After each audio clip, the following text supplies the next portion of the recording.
Turn 5, HBG's Global War 1939. The game is 1/3 over. Turn 5 is probably the most fun turn as a rule, just because so much happens. Although the income dice plus or minus various empires a turn, which obviously completely changes the game. It's still a lot of fun. A lot happens in turn 5. Everyone's in it. Everyone's doing what they want to do. In this case, D-Day happened. I won't explain the D-Day rules because they're actually quite simple. At the end of the day, you get extra 12 units into France is more or less how it works. So there's a 22 units in here, 21. Not Germany can't kick me back, so the Allies are there to stay. Now Africa was a lot of very interesting. This only happened because of dice, but I stick with bad and good dice. Whatever I roll. This battle, the UK came in and they lost horribly. The dice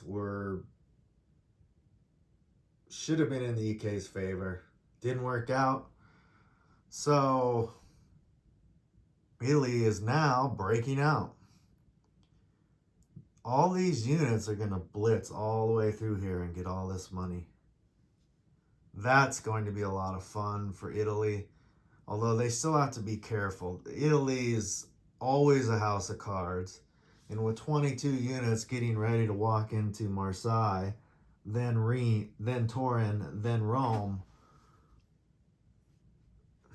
Italy has to be really careful. They're not building any infantry. They're not using the all-in Russia strategy. In fact, they built 3 destroyers this turn in case the naval battle went against Italy, but it didn't. So here's all that's left. Now, of course, the UK can always build military bases in Africa. They're probably going to have to now. They were trying to stay away from it.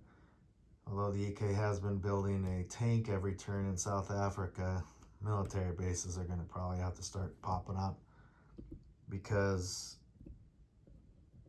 in the long game, Cairo needs to hold. Yeah, Cairo's theoretically in danger this turn because 1, 2, 3. These 2 transports can be designated as the Kriegsmarine. In other words, Germany can use the Italian transports, kind of like D-Day dice, or the D-Day die. 1, 2, 3. And I don't know what's going to happen in there. No, Germany's not going to go. Well, maybe. We'll see later. It looks like Iraq is probably going to fall this turn. Okay. Now, the war in Russia. You can see Russia took all the spots that mattered around them. So fast movers can't get into Moscow. Russia's still in it. Might lose Stalingrad this turn, might not.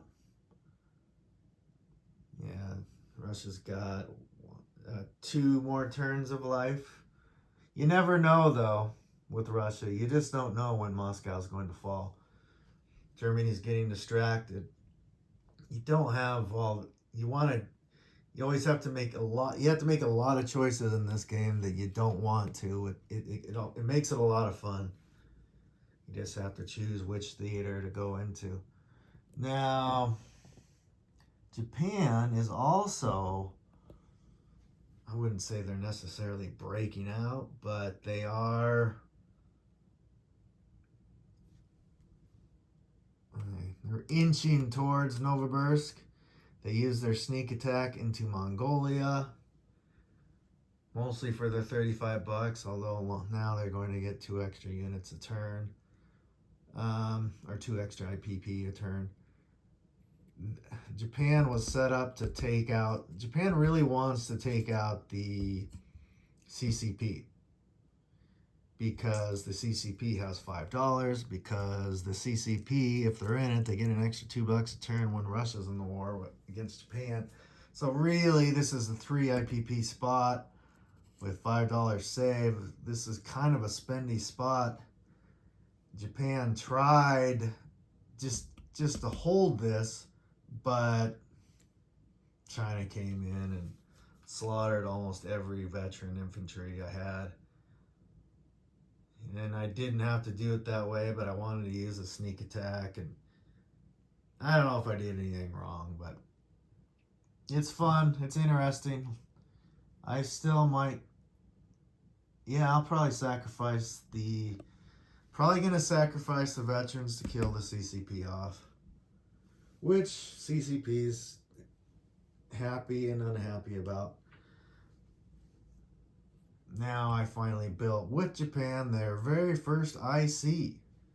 Built 20 infantry this turn, 20 land units this turn, and I had enough money left over. Now Japan's actually only getting like $62 or something like that. Not very much money at all. However, the island war is starting.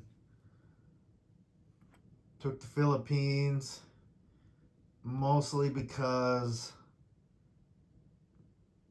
I didn't want the U.S. having their base in there. And the U.S. did not scorch these. And maybe they, actually no, they couldn't have. That's why Japan took it. Yeah, Japan wanted these. The U.S. wasn't in the war last turn until the end of their turn. So when they can scorch their bases is in the beginning of their turn, not at the end. So it changed what Japan was going to do because they want these. These are real. The Philippines is a really good spot. It's kind of like the Carolines of the Asia, I guess. Now Japan did build a pillbox and a military base here. I don't know if that's going to work out at all, but I did want to kind of create a target for the Allies down here, while at the same time defending Borneo and this $5. We'll see what happens. I took the celebs ended up with 1 infantry. Let's talk about the Navy. In the Marshalls, the U.S. had a lot of choices, but everyone ended up in the Marshalls. Have 1 elite Anzac, and let's see. This is the Anzac Navy in the Marshalls. This is the U.S. Navy, or the U.S. Land Force in the Marshalls.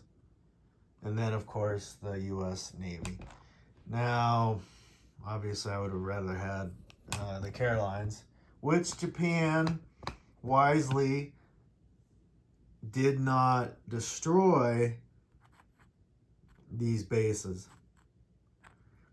They wanted to tempt the U.S. into here just to capture those bases, but the U.S. didn't take the bait because all of Japan's ships are situated in a way that they can get into the Carolines, including their planes.